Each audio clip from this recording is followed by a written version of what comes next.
Make sure it's in neutral. Clutch is depressed all the way to the floor. Cover the brakes. You don't have to mash them. Just keep your feet over them, just in case this thing rolls for whatever reason. This is called a safe start. Now you hit ignition. Once you hit ignition, you can come off. Feet on the floor. Make sure it's in neutral, right? All right. Hit pause. Hit pause. All right, let me get this air pressure out. No, I had a pause on here. Alright. Start? Not yet. Alright. Yeah. Play. Okay. Now that I've completed my safe start, alright, I'm going to talk about the things that I can't see. Okay? The small things. The small things I'm going to talk about before I get started with anything, because I might forget. And the small things are, one, my emergency equipment, which consists of a fire extinguisher, which is properly rated and fully charged. It's also properly mounted and secured. My 3 reflective triangles, and my spare fuses, unless the tracker is equipped with a self-resetting circuit breaker. Okay? Now I'm going to talk about my city horn. You see it as a bump. City horn. And my air horn. Won't hit it. Won't blow. But you'll have a city horn here and an air horn here. Alright, so I got my horns out of the way. Okay. Now I'm going to talk about my mirrors. Alright, I'm going to point to both of them. So bring both of them into play. The passenger and driver's side. My mirrors are properly mounted and secured, not bent, cracked, or damaged. There are no illegal stickers on my window mirrors to obstruct my view. My mirror brackets are properly mounted and secured, not bent, cracked, or damaged. All bolts are present. Alright, my windows are properly mounted and secured, not bent, cracked, or damaged, and there are no illegal stickers to obstruct my view. The rubber seal around my windows are properly mounted and secured. They're not frayed, cracked, or dry rot, and I see no leaks. Alright, so once I started talking about glass, I'm not going to finish until I finish here. Alright, I'm still talking about glass, because on that day cab you got what? Glass in the back. So I'm talking about those windows in the back now, which are properly mounted and secured, not bent, cracked, or damaged, and there are no illegal stickers on those windows to obstruct my view. There's a rubber seal around those windows back there, which are properly mounted and secured, not frayed, cracked, or dry rot, and I see no leaks. Alright, once I finish that glass, I'm coming to this glass, which is my windshield, which is properly mounted and secured, not bent, cracked, or damaged, and there are no illegal stickers on my windshield to obstruct my view. The rubber seal around my windshield are properly mounted and secured, they're not frayed, cracked, or dry rot, and not leaking. So once I finish my windshield, I'm going to my windshield wiper and blades. There's 2 items right there. There's a wiper, which is the arm, and the blades themselves. My windshield wipers are properly mounted and secured, not bent, cracked, or damaged, and the blades themselves are not frayed, cracked, or dry rotted. And you're going to have to turn them on. Alright, my windshield wipers are in working order. And my windshield wiper fluid is clean and clear. You got to say that. It's clean and clear. You got to say that. Alright, now I'm done talking about all my glass, right? Alright. Get your system. Work with your system. Before I go to my gauges, I'm going to talk about my lights. Alright, I'm going to talk about my lights. I'm going to start with my headlights. Alright, my headlights are on because my dashboard is illuminated. It lit up. Okay, now I'm going to talk about my left turn signal. It's working. My right turn signal is working as well. My hazardous signals are working. Now I gotta check my high beam light, and I gotta see a blue or green light up in here, which it is. Alright, now that they've seen it in here, they need to see it out there. A lot of students, once they do it in here, they go to something else. And at the end of the end cap, they forget to have them check them on the outside. So once I start them in here, I'm gonna connect the inside with the outside. That's where I'm done with my lights. Okay? Alright, so you would ask, once you finish your lights in here, you would say, ma'am or sir, if you don't mind, can you assist me in checking my lights on the outside? They'll say, yeah. So, okay. So she point up to the sky. She actually cut your high beams on. You hit it? And she gives you a thumbs up, so you cut them off. Alright, she points that way, that would be to my left. I cut my left signal light on, she gives me the thumbs up. She point that way. Right turn signal light, she gives me the thumbs up. She sticks both arms out and start flashing. She want my 4 ways. She give me the thumbs up. Alright, at this point, ma'am, if you don't mind, can you assist me in checking my lights in the back? She say, yeah. So she'll go back there. She'll point to the left. Then she'll point to the right. Give me the thumbs up. Then she'll ask for my 4 ways. Give me the thumbs up. Then she's gonna ask for my brake lights. And I just tap my brakes. Alright? Now that I finish my lights, she's gonna get ready to come back in here. Like I say, work your system. Alright? I gotta read my gauges now. And when I go to my gauges, I'm gonna sweep from left to right. I'm gonna start over here, and I'm coming across. I'm not gonna finish till I end up over here. And once I leave my gauges, I'm going to my heater and defrost. So I'm sweeping from left to right. You gotta have a system, man. Don't jump around. Alright? Remember this phrase right here. My water temperature gauge is within normal operating range, which is between 150 degrees Fahrenheit and 210 degrees Fahrenheit. My oil pressure gauge is within normal operating range, which is between 20 and 60 psi. Anything outside of that box, those numbers, you got an issue somewhere. Alright, anything less than 20 on your oil pressure, you got a problem. Anything over 60 psi, you got a problem. So it's within normal operating range. That's before you can go down the road. You can move this truck. Your needles have to be within normal operating range. Alright, now I just left those 2 gauges. Now keep going to the right. I'm going from left to right. Now I'm at my what? Tachometer. Alright, only thing I have to do is hit the accelerator. Ma'am or sir, my tachometer is working because when I hit my accelerator, it registered. Okay, now I'm going to what? My speedometer. So you tell them, ma'am or sir, I'm not going to be able to check my speedometer until I do my brake test. That requires me to go 5 miles an hour. So right now you can't check it. She said still doing your in-cab, doing your gauges. Alright. So now I'm going to my voltage meter. My voltage meter is within normal operating range, which is between 12 and 14 volts. Everybody with me on that? Yeah. Alright. My fuel gauge. My fuel gauge matches my tank when I look on the inside out there. When I did a pre-trip on the outside, it matches what I saw on the outside. Or my fuel gauge corresponds with what I saw in my fuel tank. Alright? So you eyeballed it and you say, well, okay, so it looked like it's about a quarter of a tank in there. And you come in here and it's registered right at a quarter. So you say it corresponds with what I saw in my fuel tank when I did my pre-trip on the outside. Okay?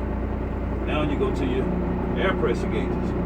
My air pressure gauges are within normal operating range, which is between 100 and 125 psi. Everybody with me?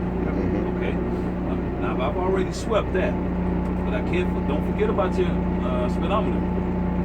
Alright, so you gotta check that gauge too. That's the only one that you can't check right now. Everything else you can check.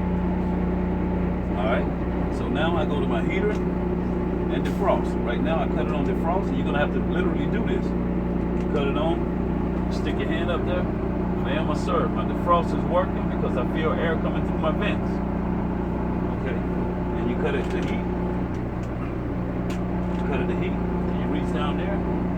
Ma'am or sir, my heat is working because I feel air coming through my vents. Alright, so now you're done with that. Okay? Huh? Somebody say something? No. Okay. Alright. Boom, bam, boom.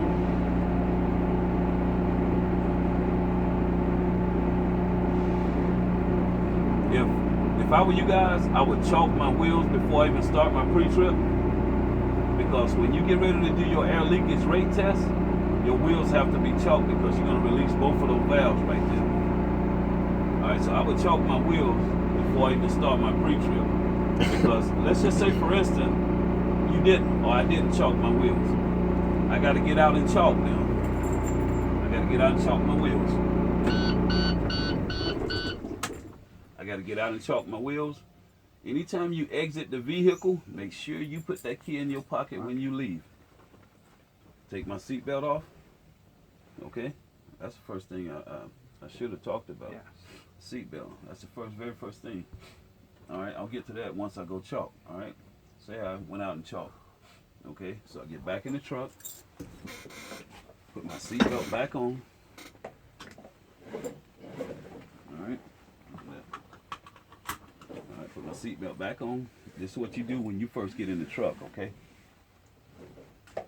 My seatbelt itself is properly mounted and secured. It's not frayed, ripped, or torn, and it securely latches and unlatches me. Okay, all right, and it secures me to the seat. All right. Now you got to perform another safe start. Anytime you cut this truck off and turn it back on, you got to perform a safe start. Make sure it's in neutral. Press the clutch all the way in. Cover the brakes. You don't have to mash them. Just put your feet over them just in case this thing want to jump on you. All right, and go ahead and fire it up. All right. Once you come off, down there, the ignition switch is on this side. It's on the left side. All right, let's just say it's on the left side. Forget about the left side. This hand is going to be free. As soon as you turn this tractor off and turn it to the on position, meaning you're going to do this here. Turn it off. It'll be on this side. Turn it off. And then turn it to the on position. As soon as this hand come off of that key, make sure these go in. I'm going to put this in a gear so we don't roll. Make sure when you take your hand off of this key over here, this hand here goes here. Because you got to release the brakes. All right? Now, you should say, in a combination vehicle, meaning tractor and trailer, with my feet on the service brake, I should not lose more than 4 psi in 1 minute. You say 1,001, 1,002, 1,003, they say, okay, they tell you to stop. You take your feet off. Okay? What you're doing is you're checking your low air pressure leakage rate test. You're doing a low air pressure leakage rate test. That's what you're performing right now. You're checking your air leakage rate. Any question? Okay. No more than 4 psi in 1 minute. You've accomplished that. So okay, now you're gonna ask them, ma'am or sir. You tell them I'm gonna continue to fan my brakes down to between 60 and 80 psi. At that time, my low air pressure warning device should come on, which is a red light and a buzzer. They said, okay.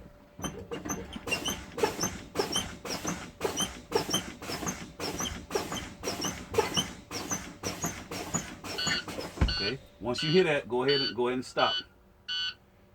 All right, you've accomplished that. My low air pressure warning device has come on, which is a red light and a buzzer. And you say, ma'am or sir, I'm going to continue to fan my brakes down to between 20 and 40 psi.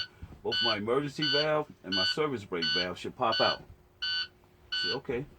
Continue to fan. And you looking. You ain't listening, you looking. Looking at these two valves right here.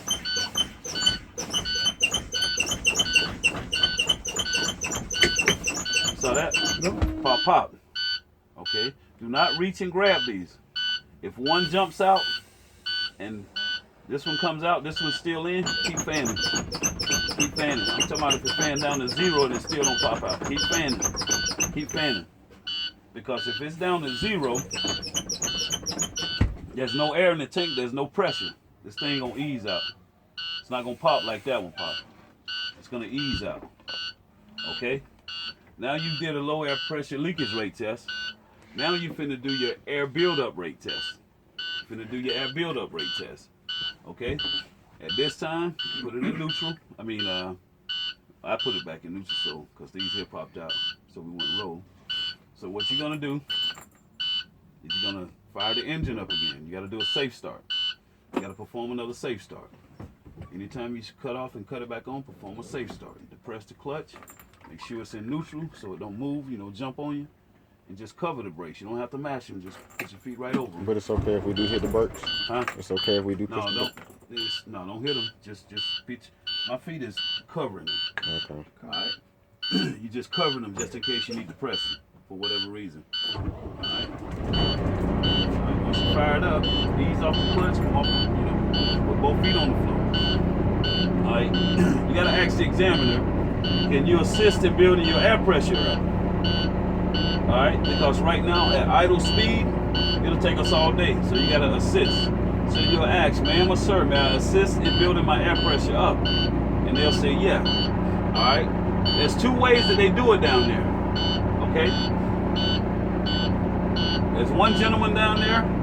He said, once you start building your air pressure up, you can go from 0 all the way to 125. And once it gets to 85 PSI, you got to tell him from 85 to 100 PSI, it should not take more than 45 seconds. It's two ways they do it. He'd say, well, you can build right on through it. But there are a couple of females down there, you got to do it in stages. Meaning you got to assist in building your air pressure up to 80 PSI, and then come off the accelerator and let it idle up to 85. And then from 85 to 100, you got to tell them it should not take more than 45 seconds. Everybody understand that? Yeah.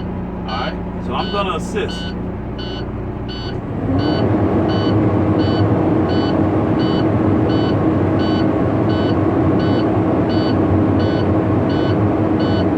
And that's on both tanks? Yeah. Your secondary is going to always fill up first. Then your primary. Because what? Air got to go way back to the back. Then that caps off, fill that. Then air that used to go back there will all go here. Because that's full back there. So now this one is starting to fill up.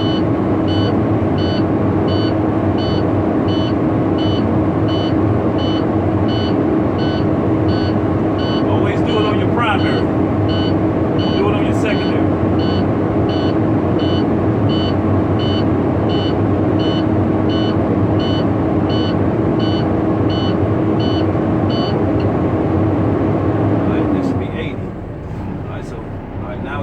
It's up at 85. Ma'am, from 85 to 100 PSI should not take more than 45 seconds. So you go 1,001, 1,002, 1,003. She'll say, okay. All right? She's not going to let you sit there and count all the way up to 45 seconds. All right? So you say, now, ma'am or sir, can I continue to assist until my air pressure cuts, until my air compressor cut out? And she said, yeah, or he said, yes. All right, so you'll continue to assist.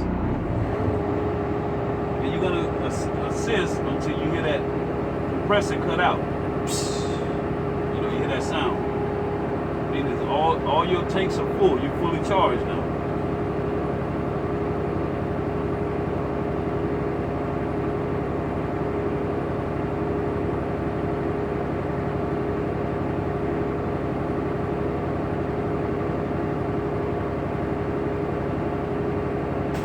Heard that? Tanks, your air system is fully charged, and you have to let them know that my compressor just cut out. My air system is fully charged. Okay, now you get ready to do your brake test. Okay, get ready to perform a brake test. Okay, you normally start with the trailer first, which would be the red valve. All right, whichever valve you have out, that's the set of brakes you're checking. That means the other one has to what? Go in. Okay. Make sure before you perform that test, you get out and unchalk your wheel. So you got to get out and unchalk. Take the seatbelt off, go out, unchalk, right? Then come back in, fasten your seatbelt again. Ask your examiner to put their seatbelt on as well, because you're finna do a tug test. Ask them to put their seatbelt on. All right, so you got to perform what? Tug test. No. I'm finna do what? Start this engine up. I gotta do another safe start. That means the clutch all the way to the floor. Even though I'm in neutral, I gotta go to the floor. Feet covering the brakes and ignition. How does that thing seem like you wanna go? Alright, now I'm in neutral, safe start. My air system is charged up. Okay. I'm getting ready to check my trailer brakes. Push the yellow one in. So I'm releasing my tractor. I gotta pull against my trailer brakes. It's still out. Clutch in, feet covering the brakes, put it in low gear. And do what we call a tug test. Ease off the clutch, ease off gently, ease off, and pull against the brakes. Don't just jump off, you just need to pull. That's why you tell them to put their seatbelt on too. Ease off, do a tug test. All right, we tug against the brake, we hail. You say, ma'am or sir, my trailer brakes hail. So before you pull this, push that in, pull this out. They both have to be out before one go in. Okay? Now you get ready to check your what? Tractor brakes. So whichever one you check and you leave out. So I'm pushing the red one in. I'm releasing my trailer brake. So I do the same thing I just did a moment ago. Put it in low gear.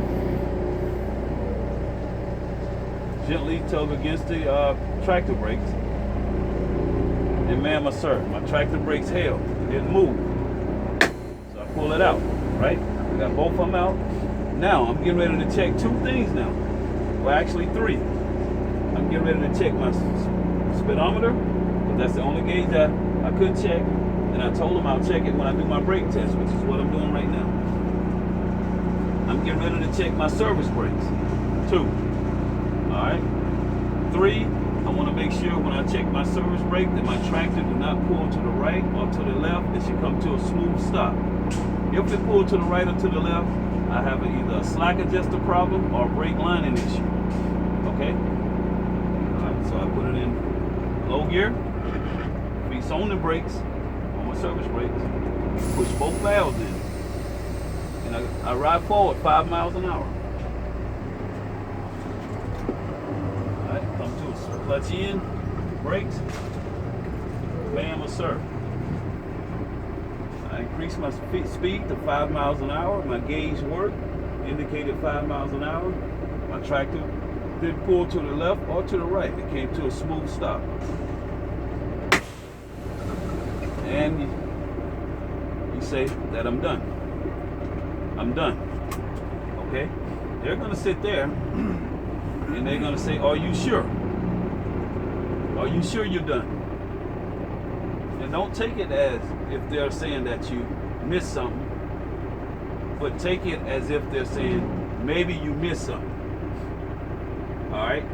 Do y'all understand that, what I just said? Because you didn't, a lot of cases you didn't miss anything, but they got to say that to you. Are you sure? Just to verify that you are actually done with what you're saying, because sometimes students say, well, I wasn't finished yet. You know what I mean? So they, try to create a conflict right there. So they ask you, are you done? When they ask you that question, don't be quick to say yeah. Sit down and go back over it in your mind. My windshield, seal, wiper and blades, I talked about that. I talked about my mirrors, my glasses. Okay, I talked about that in the back. I talked about my fire extinguisher, my reflective train, my emergency equipment. I talked about my horns.